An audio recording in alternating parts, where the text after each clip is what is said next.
Hey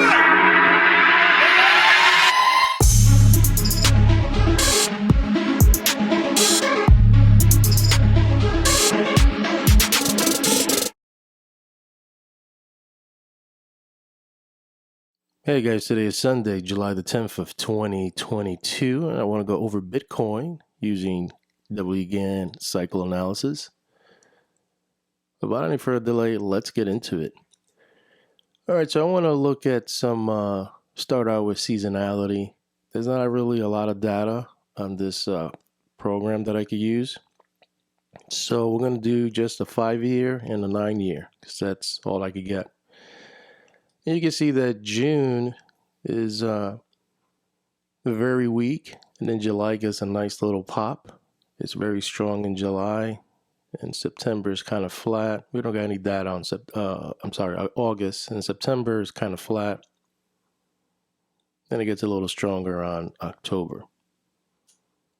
Let's take this to 9 years, and then we see that June is above 50%, which is not bad, but July is a little stronger, and then August and September are weaker, and October is a little stronger. So is there possible where we're going to be heading into a swing low and maybe get a nice little pop into July? I don't know, we'll see. But I figured I just wanted to show you what the data shows within this time frame of 9 years and 5 years. That July gets a little stronger, and if we go to the 5-year, it's July and October that are the strongest. 9-year, July and still October are the strongest. Okay, here is another chart I have of regards seasonality, and I'm only using the 5-year average. You can see somewhere around July the 18th. I got other charts that I've seen. July the 16th and July the 18th makes a possible swing low and goes higher. So this one's a little different in regards to the seasonality of the first chart I showed you. But you can see that's a little stronger up, then it pulls in, and then it goes higher into August. But this is using the 5-year, and then it pulls back in. So if there's going to be a head fake here, and it's going to pull in somewhere around the 16 and 18, could possibly bring maybe a swing low and maybe trend higher in July, maybe kind of stalling out somewhere in August. It's all probability. But I figure I showed you, and this is from year to date. We've been down minus 59.46%. And you can see that within the 5 years, this seasonality just kind of is trending higher, but here we're going sideways and then pulling back down. So you can see that it's not going in the same direction. So chances are this may not pan out. But it's always good to see, what was the turning point within a 5-year average in the month of July. And right now, we got a swing low here. We don't know if that's going to hold. And it's kind of playing out here. But it's going to be a head fake. You can see that on July the 11th for the 5-year average, it kind of peaked out there, then pulled in to the 18th. So if that, plays out, there's another pullback.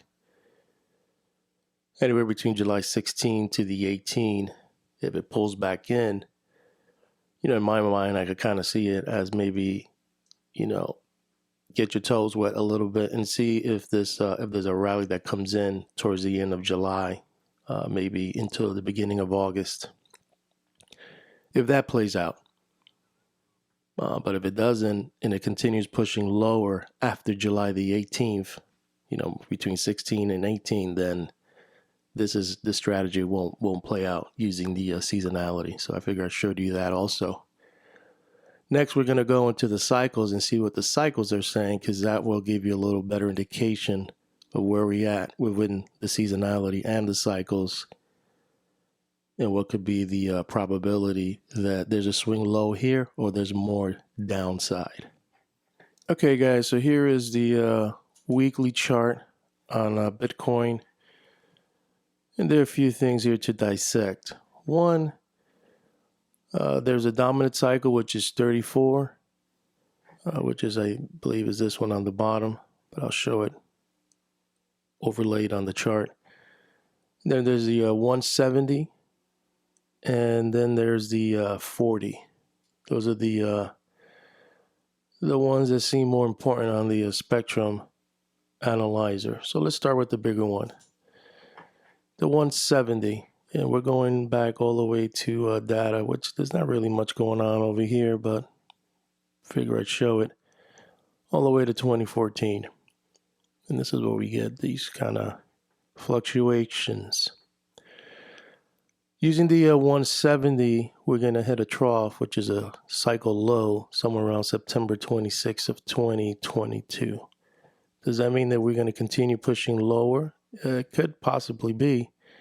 Or we could go sideways. That could be in the cards also.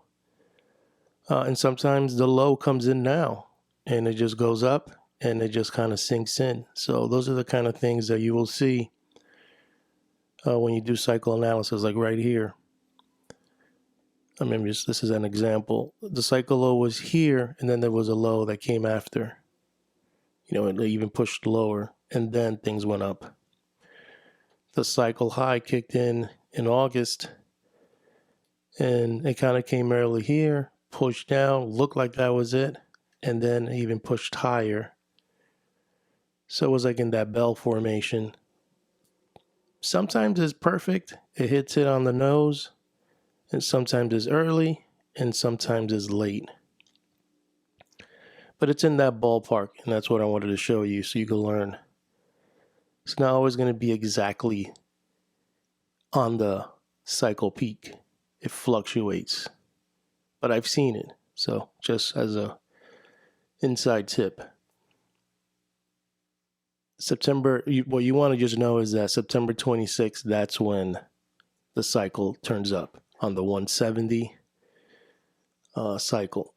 The next one is the 40, which is this one, and we hit a low, a trough of July 4th. It's going to go up to November 21st, 2022. You do a composite of those two at least, and this is what you get. Probability. Not that this is exactly going to play out. This is just probability. Using the composite of those two cycles. Now we put the 34, which is the dominant cycle, with the 170. Looks like we go up. It looks like it's a head fake in September and then in December. So using this data in this time frame on the weekly, possible swing low in December 26, or right now swing low of June playing into September. Take out the 34, just use the 170, which is the strongest one. In regards to Bartels, you can see that we're at September 26. Add the 40 and somewhere around July 18, which kind of reminds me of the seasonality of the other charts I showed you, July 16, 17, 18, possible swing low using the 5-year average. This kind of creates a cluster. So maybe we get a head fake, another flush down, and then a swing up to December. The other ones show maybe, to August. But nothing is going to line up exactly with everything else. It's just showing you what could possibly play out. And there's different rails where this could go in probability. So let's go into the daily chart and see what we could dissect there. Okay, so here's the daily chart. And we are going back all the way to February of 2020. So we're dealing with this time frame with today's price action. There is 2 cycles. There's 3, but two that are important in the spectrum analyzers: the 297 and the 190. The dominant cycle is 39, which is the one on the bottom. And the 39, you see that looks very fractal. It's just up and down, up and down. Some of them, work, some of them don't. So I really don't like to use that a lot just by itself. I like to use the bigger cycles.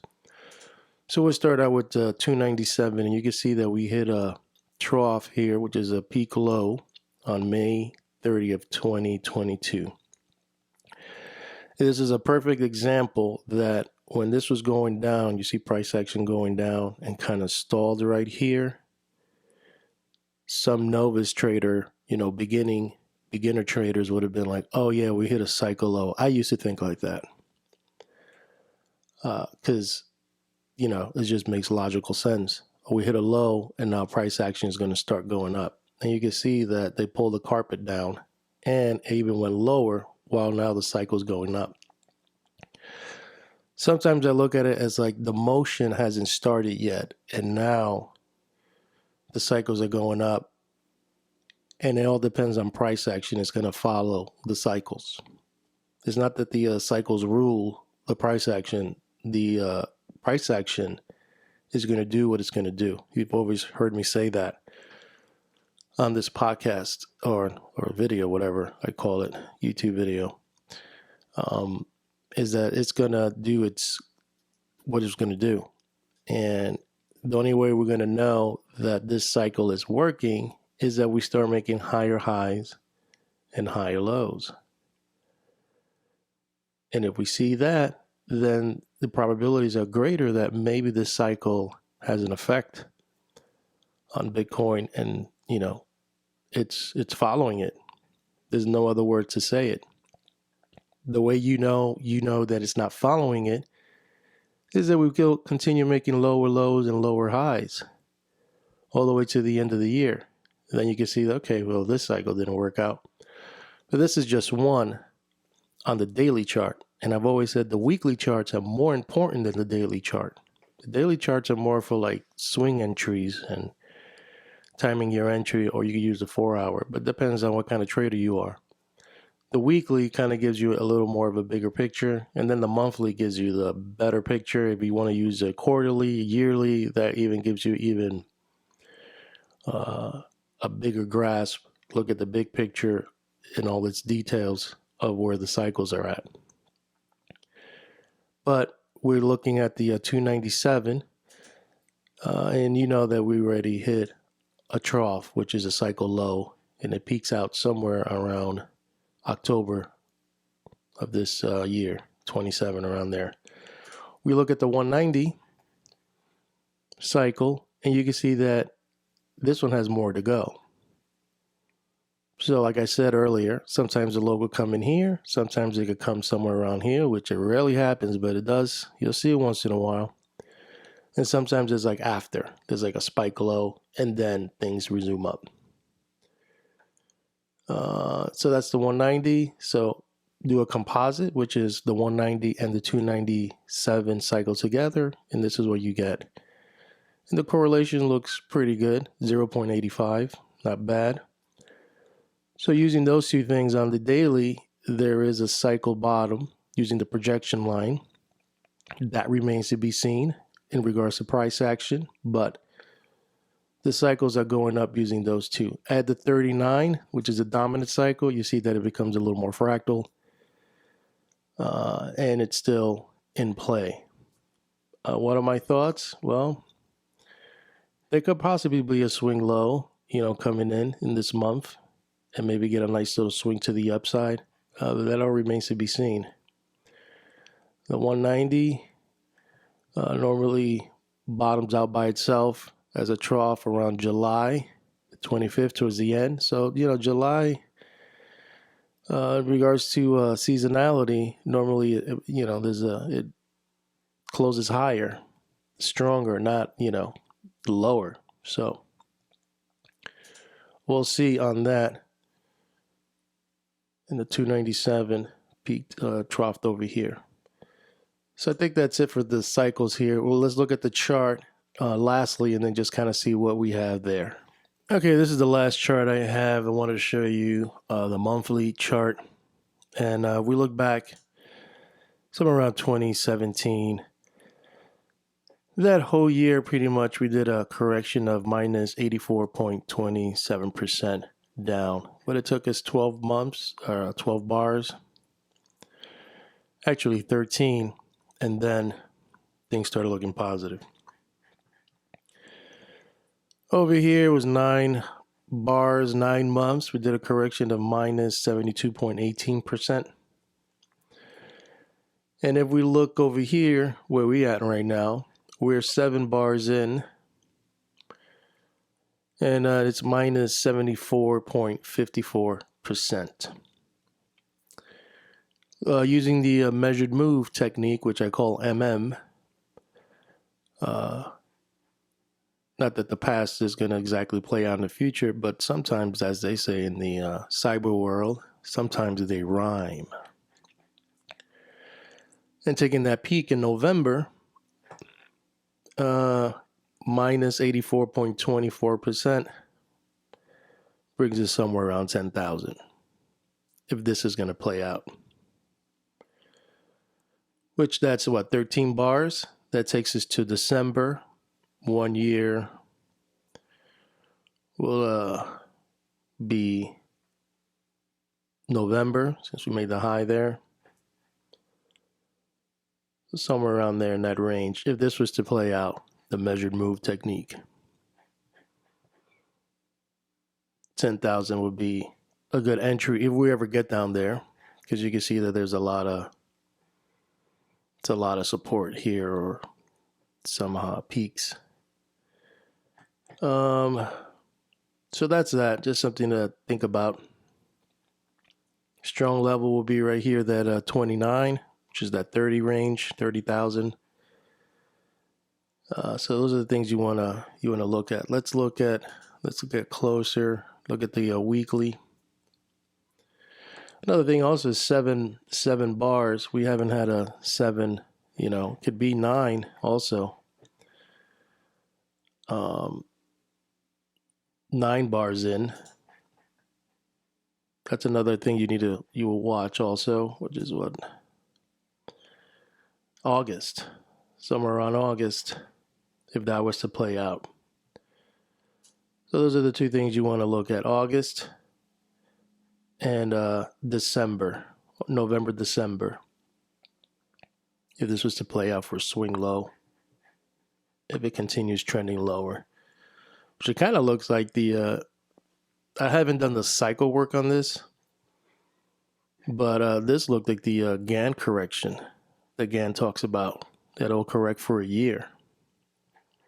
I don't know how to figure that out looking at this price action from down here, how to pick that out. But 1 year of correction, you can see that it does play out in certain markets. And this one did it right here. It wasn't even over. And then, this played out. But it's always something to, keep on your radar. Let's go to the weekly and see what we have there. The weekly. Let's put that up there. I'm at 31 bars in on the weekly. And price action is just kind of consolidating. As you can see, sometimes it consolidates here and then it just falls off. No buy signals on the weekly, so it's very risky to go long here, even with all the stuff I showed you. Looking at the weekly, we got to see price action confirm an uptrend. Maybe even this, even if it's a head fake and it breaks a trend line, if you put it somewhere, and you just got to get out. But right now, it's just kind of consolidating. On the weekly, to get a buy signal, you got to close above 34. So that hasn't happened yet. Let's look at the daily. And if you look at the daily, it's just been, you get some fluctuations. Buy, sell, buy, and sell. So it's a little more choppy. But not even on the daily, you got a buy signal.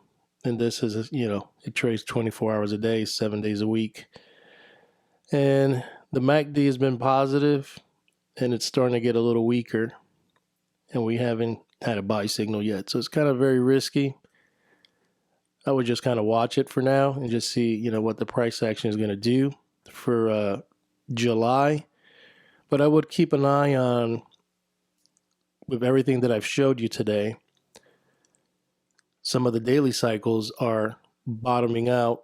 The weekly, there's a few that are, depending on where, Bitcoin wants to go, maybe the bottom is maybe further deeper. The measured mood shows you it's going to be even way deeper and even more lower, but we don't know that yet. But it's good to know and have that in the back of your mind, just in case it just continues pushing lower.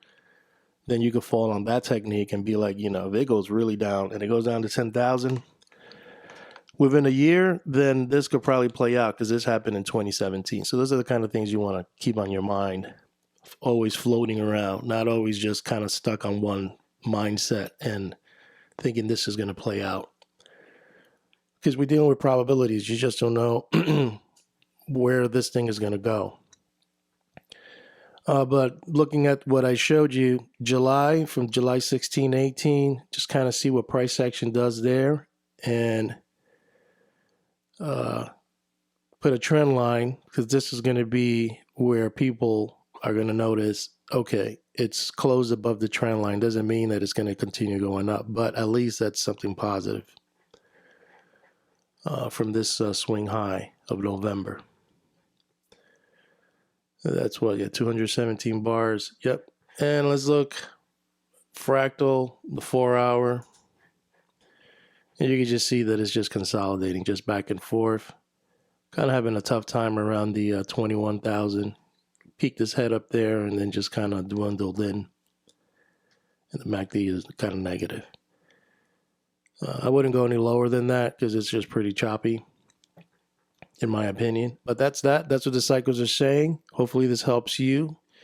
I'm on the sidelines. I was playing it through Hive, Hive.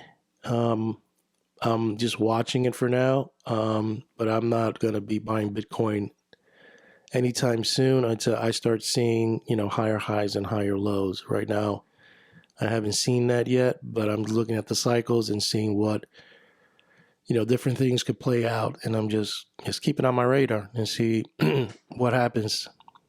Hopefully you like this video. I'll keep you posted on my thoughts on Bitcoin using Gann price and time technical analysis.